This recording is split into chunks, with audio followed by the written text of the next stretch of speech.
বাংলাদেশের ছাত্র রাজনীতির ইতিহাসে সেলিনা সুলতানা নিশিতা এক সাহসী ও আপোষহীন নেতৃত্বের প্রতীক। বাংলাদেশ জাতীয়তাবাদী ছাত্র দলের রাজনৈতিক পরিমণ্ডলে তিনি ইডেন মহিলা কলেজ ও কেন্দ্রীয় সংসদের প্রথম নারী নেত্রী হিসেবে বিশেষ পরিচিতি লাভ করেন।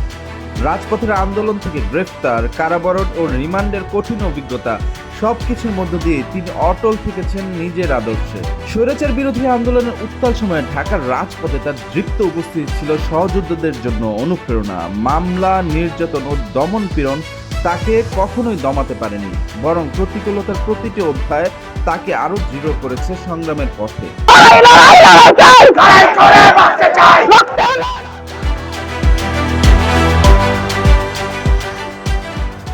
১/১১ পরবর্তী রাজনৈতিক প্রেক্ষাপট থেকে শুরু করে দলীয় চেয়ারপারসন খালেদা জিয়ার মুক্তির পর পর্যন্ত প্রতিটি গুরুত্বপূর্ণ রাজনৈতিক কর্মসূচিতে সক্রিয় ভূমিকা পালন করেছেন এই নিশিতা।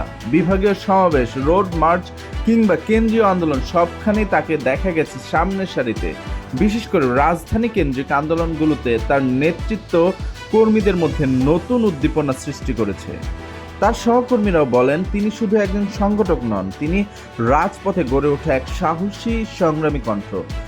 দলের তৃণমূল নেতাকর্মীরা মনে করেন, দীর্ঘ রাজনৈতিক ত্যাগ, নিষ্ঠা ও পরীক্ষিত নেতৃত্বের স্বীকৃতি হিসেবে সেলিনা সুলতানা নিশিতা সংরক্ষিত নারী আসনের সংসদ সদস্য হওয়ার পূর্ণ যোগ্যতা রাখেন।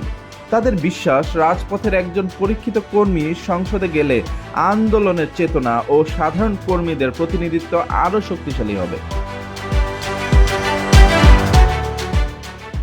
নেতাকর্মীদের প্রত্যাশা, বাংলাদেশ জাতীয়তাবাদী দল তার দীর্ঘদিনের রাজনৈতিক অবদানের যথাযথ মূল্যায়ন করবে, কারণ সংসদে তার মতো একজন আপোষহীন কণ্ঠস্বর যুক্ত হওয়া মানে শুধু ব্যক্তিগত স্বীকৃতি নয়, বরং ত্যাগী রাজনীতির মর্যাদা প্রতিষ্ঠা করা।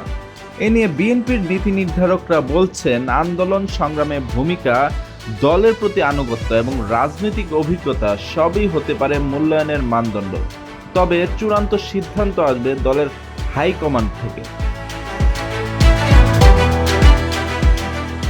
এই সেলিনা সুলতানা নিশিতা দেশনেত্রী বেগম খালেদা জিয়া 2008 সালে জেল থেকে বের হওয়ার পর সারা বাংলাদেশে বিভাগীয় সমাবেশ, রোড মার্চ সহ যতগুলো সমাবেশ অনুষ্ঠিত হয়েছে, প্রত্যেকটিতে তার উপস্থিতি ছিল লক্ষণীয়।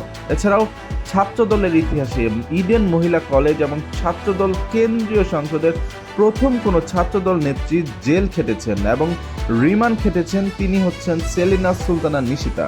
তাই বলাই যায়, সেলিনা সুলতানা নিশিতা আগামী সংরক্ষিত নারী আসনে সংসদে দেখতে চাওয়াটা শুধু সকলের চাওয়া নয়, এটি তিনি ডিজার্ভ করেন।